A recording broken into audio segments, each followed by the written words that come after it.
ఉండడానికి అర్హత లేదని చెప్పి నేను మీకు తెలియజేస్తున్నా.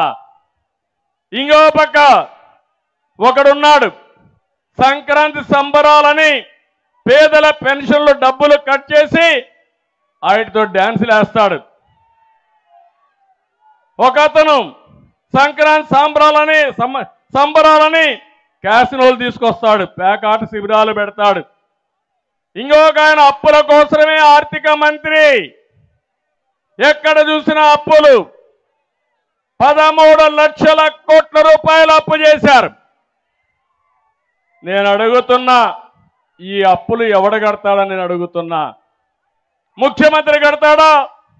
సాక్షి పేపర్ కడుతుందా? లేకపోతే జగతి పబ్లికేషన్స్ కడుతుందా? కడాన ఈ అప్పులు కట్టే బాధ్యత ఇక్కడుండే ప్రజానీకం ఉంది, అవునా కాదా అని మిమ్మల్ని అడుగుతున్నా. అప్పులు చేస్తున్నారు, అప్పులు చేసి వీళ్ళు వెళ్ళిపోతే మనమే కట్టాలి ఈ డబ్బులంతా. నేను ఒకటే అంటున్నా, మీరు ఒకసారి ఆలోచించండి. అప్పులు చేసేది వీళ్ళు, దుర్మార్గాలు చేసేది వీళ్ళు, నేరాలు చేసేది వీళ్ళు, ఘోరాలు చేసేది వీళ్ళు, బూతులు తిట్టేది వీళ్ళు. మళ్ళా మన మీద నెపాలేసి కాలక్షేపం చేస్తూ ముందుకు పోతున్నారు. అందుకే ప్రజలు ఆలోచించుకోవాల్సిన అవసరం ఉంది. నీతి మాలినటువంటి బూతుల వ్యక్తులకి ఓటేస్తే ఈ రాష్ట్రానికి అరిష్టం తప్ప ఇంకోటి కాదని చెప్పి నేను మీకు తెలియజేస్తున్నా. అందుకే సమాజంలో ఇలాంటి చెడు వ్యక్తులు వచ్చినప్పుడు అలాంటి చెడు వ్యక్తులకి రేపు రాబోయే ఎన్నికల్లో చిత్తుగా ఓటు ద్వారా ఓడించి వాళ్ళకు బుద్ధి చెప్పే బాధ్యత మీ అందరిపైన ఉంది. ఇంకో పక్క ఒక్కసారి ఆలోచించండి. నాడు ముద్దులు, నేడు గుద్దుడే గుద్దుళ్ళు, అవునా కాదా?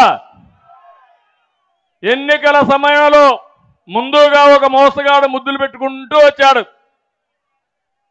అయిన తర్వాత నేను అడుగుతున్నా, మీ జీవితాల్లో మార్పు వచ్చిందా అని మిమ్మల్ని అడుగుతున్నా. మీ ఆదాయం పెరిగిందా అని మిమ్మల్ని అడుగుతున్నా. మీ ఖర్చులు తగ్గాయా అని మిమ్మల్ని అడుగుతున్నా. నిత్యావసర వస్తువుల ధరలు పెరిగాయా లేదా? పెరిగాయంటే చేయి పైకి చూపించండి. నిత్యావసర వస్తువుల ధరలన్నీ పెరిగాయి. ఈరోజు ఏమాత్రం కూడా పేదవాడు పండగ కూడా చేసుకోలేని పరిస్థితికి వచ్చారు. ఇంకో పక్క 200 రూపాయలు కరెంటు ఛార్జీలు ఉంటే ఈరోజు కరెంటు ఛార్జీలు ఎంత అని అడుగుతున్నాం మిమ్మల్ని. 1000 రూపాయలు, అవునా కాదా? 4 రెట్లు 5 రెట్లు పెరిగిపోయింది. మద్యం క్వార్టర్ ఆ రోజు 60 రూపాయలు ఉంటే ఇప్పుడు ఎంత తమ్ముళ్ళు? 200, అవునా కాదా? పెంచిన 150 రూపాయలు ఎవరి జోబులోకి పోతా ఉంది? ఎవరి జోబులోకి పోతా ఉంది? నాసిరకం మద్యం, అవునా కాదా? సొంత బ్రాండ్లు, అవునా కాదా? దోపిడీ, అవునా కాదా? దోపిడీని అరికట్టాలా లేదా? ఏంటి అరాచకం? అడిగితే కేసు,